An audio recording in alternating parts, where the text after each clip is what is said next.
A new game fish and park shooting and sports complex being built in Meade County is getting closer to being open for business. Our Noah Miller takes you there for a look.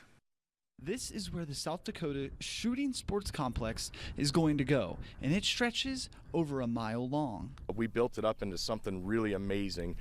So we're, again, going to offer all of the shooting disciplines out here and be able to accommodate anyone that wants to shoot out here in any type of shooting discipline or shooting event. Cantus says that this project is built to hold 200 shooters at once, with all kinds of training for everyone of all ages. We do expect to attract thousands to this facility, certainly local folks and people from South Dakota, but then also across the region and the nation.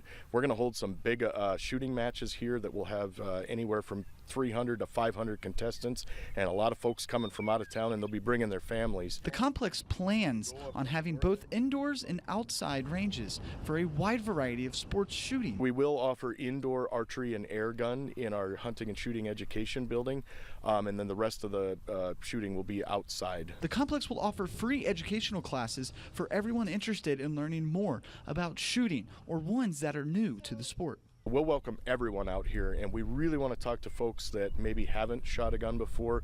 We'll have classes that are just basic shooting 101 classes, so tell them about all the different guns, how they work, how to keep them safe, and then get them introduced to shooting sports and hopefully hunting and other outdoor activities. These classes are free to take, Cantus says, leaving us wondering, when will this be open? I mean, we'll be complete here in October of 2025. Construction is moving right along, and we're right on schedule, and so things should be ready to be open there in mid-October. In Meade County, Noah Miller,